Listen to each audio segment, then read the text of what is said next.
5 tactics Tadej Pogačar's rivals will use to defeat him at the Tour 2025. Tactic 1. The team unity illusion. When everyone pretends to like each other just to stop Tadej. Yes, the 2025 Tour de France is shaping up to be less a race and more a glorified intervention. Picture this: Visma Leasebike, Circus, and Soudal Remco friend group Quickstep form a temporary ceasefire pact. Somewhere, a gravel-dusted Mathieu Vanderpole high-fives them while drafting a mutual takedown plan in crayon on the back of a snack wrapper. Their tactic? Let UAE do everything. I mean everything, from pacing the flat stages to making breakfast to driving the team bus.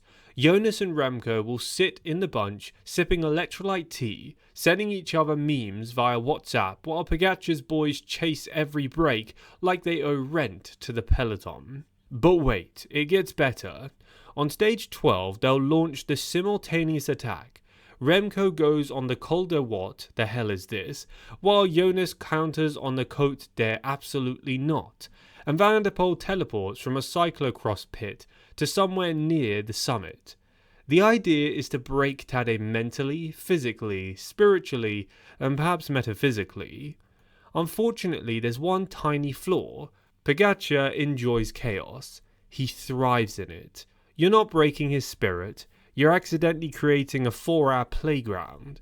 He's the guy who would smile while being mugged if it meant that he could attack the mugger on the descent. He'll just grin, throw in a sprint midway through the col, and somehow still make time to GC while uploading poetry to Strava. Also, good luck letting Remco and Yonas agree on anything. These two share the tour like divorced parents share Christmas. Yonas wants monk-like silence, altitude tents, and 4-hour naps. Remco wants to attack before the neutral zone ends and tweet about it. Trying to combine their strategies is like mixing Red Bull and chamomile tea. It only ends in disaster. But hey, unity always sounds cool.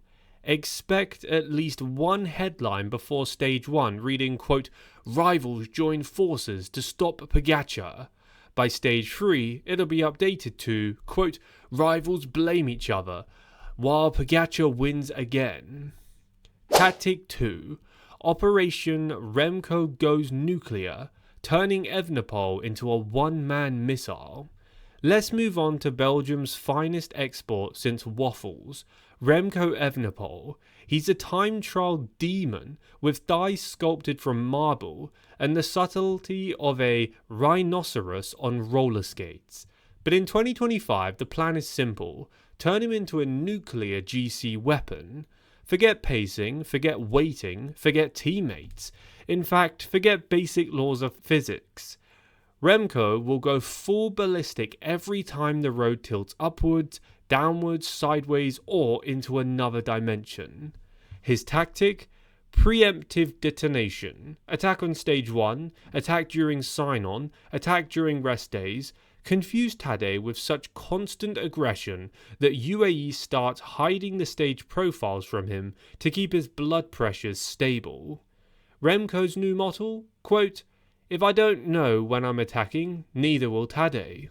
And don't rule out the reverse psychology maneuver. Remco could sit up on a climb, fake a mechanical, and start looking depressed, luring Pogačar into a fake sense of security before unleashing 6.8 watts per kilo on the final hairpin like a caffeinated cheetah.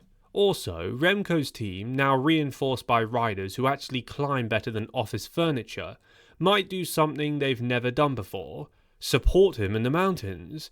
With Landa lurking like a Spanish vampire, and Land van Wilder finally getting GPS installed, Evenepoel might even survive past stage 10 before imploding in a volcano of ambition. Now, does this plan require Remco to time his peak form, pace himself, and resist the urge to chase butterflies on every descent? Yes, he will do any of that to win. But picture the drama. Stage 14, high in the Alps, Remco attacks at kilometre 3 of a 200k stage. The peloton thinks it's a joke. 3 hours later, he's still somewhere out there. Pogačar starts getting nervous. UAE sends Majaka and Ayuso after him. By the final climb, Evenepoel is frothing at the mouth and still gaining time. Eurosport's commentators switch to Latin. Sure, the chances of him actually pulling it off are slim, but if anyone can win a tour while also trolling physics, it's Remco, or at least he'll die gloriously trying, and in Belgium, that's basically the same thing. Tactic 3. Yonas Vingard and the Silent Assassin plan, boring him into submission. Let's now discuss the most mysterious weapon in cycling, Yonas Vingard, Denmark's answer to the question, what if an AI robot learned to climb mountains using only silence and spreadsheets? Yonas isn't here to entertain you, he's here to clinically destroy your soul while looking like he's wondering if his houseplants got enough water. And in 2025, the strategy is pure psychological warfare through boredom. Here's how it works. Yonas doesn't attack, he just follows. Quietly, calmly, always there. Never flustered. Tadej attacks, Yonas is there, like a shadow made of diesel. Tadej descends like a maniac. Yonas is 2 seconds behind, looking like he's reading a book. Every mountain stage becomes a therapy session where Tadej questions his life choices.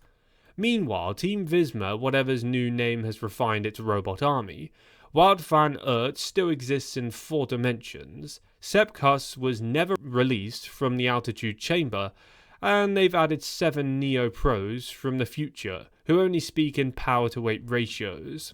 Their plan? Squeeze, drain, squeeze again. Every climb becomes a slow, suffocating march.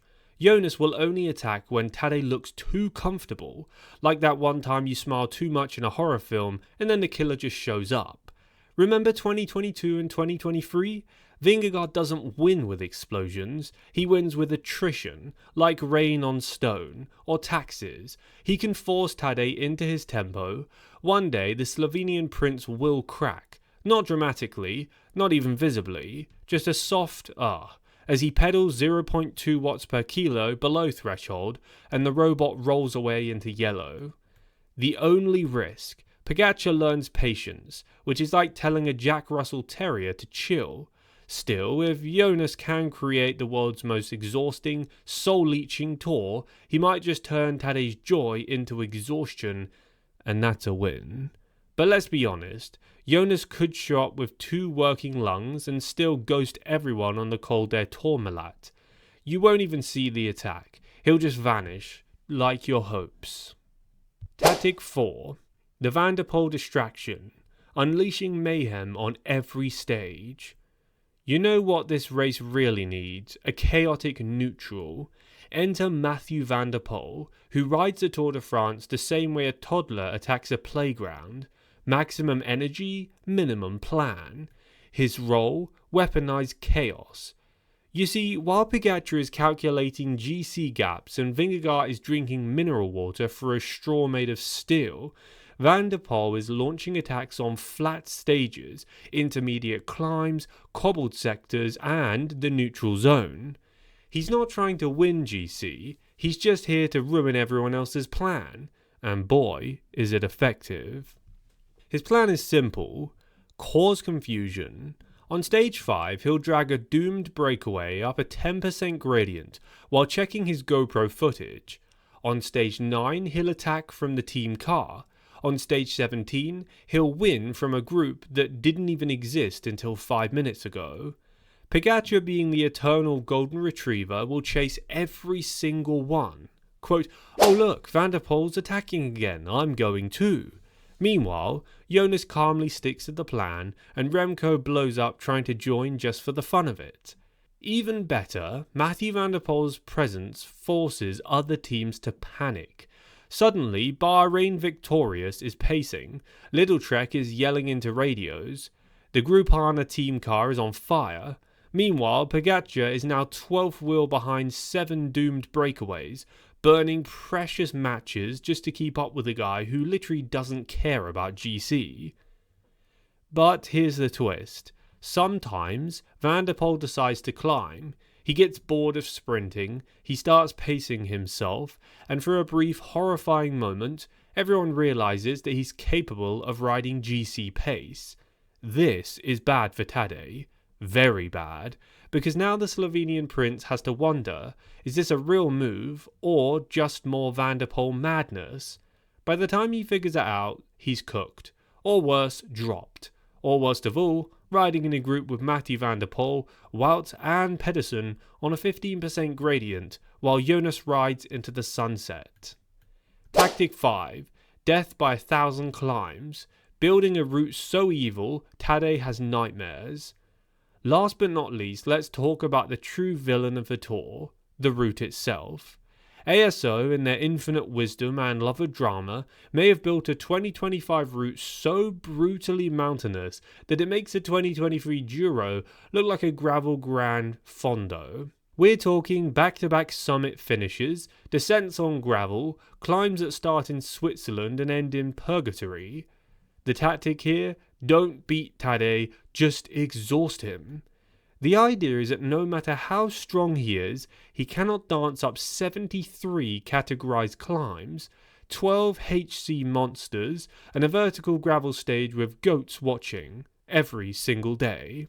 The route will grind down his soul, his legs, and eventually his mental ability to keep pretending he's having fun. This opens up all kinds of creative sabotage. Stage 13, 5 categorized climbs and a mountain sprint, sure. Stage 14, gravel uphill TT for a thunderstorm, why not? Stage 15, descent Mount Ventoux in reverse while carrying a baguette, let's go. Every rider gets a chance. Yonas can sit in and wait, Remco can go boom and bust, Vanderpole can try to win a stage by jumping over a cow. Meanwhile, Tadej is just trying to figure out if he's still alive or hallucinating from hunger. At the end of the day, Tadej isn't just the best cyclist in the world, he's a force of nature, a chaos artist, the living embodiment of, quote, how is he smiling while doing this? Closing thoughts, the only tactic that might actually work, praying he gets bored. There you have it. 5 brilliant, idiotic, wildly ambitious tactics to stop the golden Slovenian prince from winning his crazy Tour de France title. Will they work? No, but they have fun, and it'll be fun to watch, eh? Absolutely. Comment down below your opinions on how you think they might all work together to beat him, as after all, I think all of my subscribers have accepted that everyone is simply just racing for second place, and a bunch of teams probably have entire plans drafted up on how to actually tactically slow and block Tadej Pogačar. Thank you for watching today's video. Please subscribe if this is your first time here, as I upload every single day all of the latest cycling news, cycling drama and cycling race results, and leave a like on today's video to show your support. Catch you guys in the next one.